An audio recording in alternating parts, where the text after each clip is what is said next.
Now, to our final story. Winning or indeed losing streaks often make the biggest sporting headlines. And well, winning has certainly made the squash player Jahangir Khan a legend in his sport and way beyond.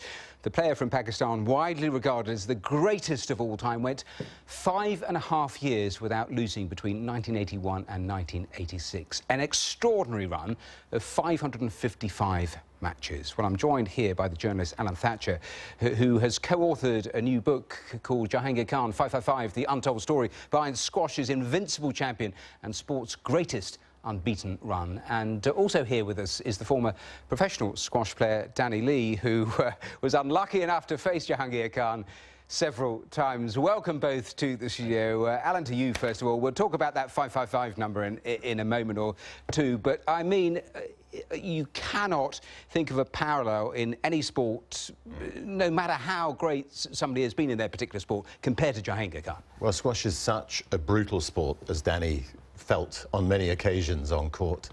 And Jahangir amazingly began this unbeaten run at the age of 17.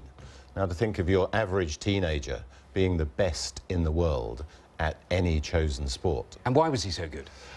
He was totally dedicated. He suffered a personal tragedy. His big brother, who was due to look after him, mentor him, he died of a heart attack on a squash court in Australia. Jahangir walked away from the sport for 6 months. After a family meeting, his cousin Ramat took over that job. Jahangir returned to England and dedicated his entire career to the memory of his brother. Danny, I said there in the introduction that you played against him several times. I mean, what was he like on the court as an opponent? Well, he was absolutely relentless. He wouldn't let you go. There was nowhere to rest. The pressure was enormous. I was under a lot of oxygen jet when I played him, and it's hard to think straight in those conditions. And when even the moments of the draw, tell me what it was like when it turned out that you would be facing someone like that. What was that like psychologically? I actually loved that. You liked it? Yeah, I liked it because he was a legend, so of course it gave me a chance to prove myself against the best in the world. I had absolutely nothing to lose, so I always went on giving it my best shot. But did you know as you went onto the court that the inevitable would happen? I thought that maybe it would, but I thought that just like Ross Norman, who eventually beat him, I thought maybe one day even a complete underdog like myself might have a chance. I'll come back to him in a moment, but Alan, this 555 figure about the number of matches he won, in your book you explore that. You don't think it was as many as that.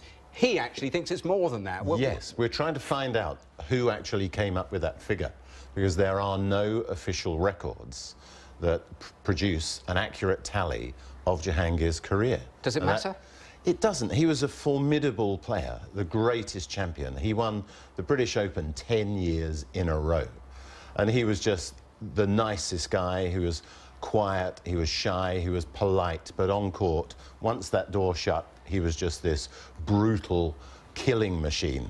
Hey, Danny, just in terms of what it's like to try to put results together, and I said in the introduction, just year after year, opponent after opponent. I mean, for someone like yourself, just put it into, just contrast it with, I mean, what was the greatest number of wins you had in a row, your winning streak? On the pro tour, probably about 4 or 5, so that puts it in context. But also what you're trying to do as a squash player in that position is build up an aura, and I think that makes you a bit invincible, and Jahangir certainly did that, both with his training regime, his attitude, the fact he didn't drink at all, and all those things. It made such a difference to his kind of persona, and we all went on thinking, oh my God, we've got to work as hard as him to get anywhere near him. Yeah, I suppose in one sense, I daren't almost say it, that he was lucky he never really got injured in that particular time span. Absolutely. Towards the end of his career, he did start suffering a few twinges, but certainly his fitness level was just miles ahead of anybody else. What about the sport itself? Because it's an interesting one, isn't it? When you're so dominant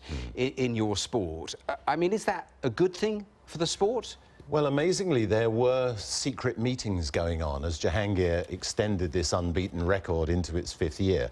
Promoters... Between who? Secret meetings between who? Promoters were worried that people might get bored and they wouldn't be able to sell tickets. But he was such a great champion. And sponsors, presumably no shortage of sponsors. No shortage of sponsors. Jahangir was the first squash millionaire.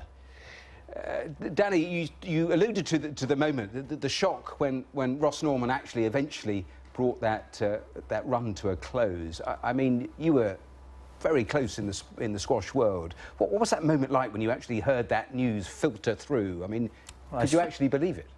I saw it on BBC News. I played in that tournament in Toulouse, which was the World Championships, November '86, and Ross won it, and I actually was watching the BBC News, and there it was, and squash came on, and it was one of the few times that squash got on in those days. I'm nearly out of time, so I'm going to ask you a quick question each. I know you have two sons on the squash tour. In terms of who they idolise, and you've got to be honest here, is it you or is it Jahangir Khan? It's got to be me, and Jahangir, and a few others. And Alan, just final thought. I mean, can you ever imagine in sport, or certainly in squash, anyone coming anywhere close to this? Well, there is an elephant in the room here, and I will apologise. It's not me, I play, and it's not me. I apologise for using that phrase, because an Australian woman, Heather Mackay, was unbeaten for 14 years. But Heather, unlike most Australians, she's very shy. She doesn't want the book. That's a whole other book. Yes. Listen, we have run out of time. Thank you so much for being with us, and thanks you for being with us. So we'll see you at the same time tomorrow. Thanks for watching today.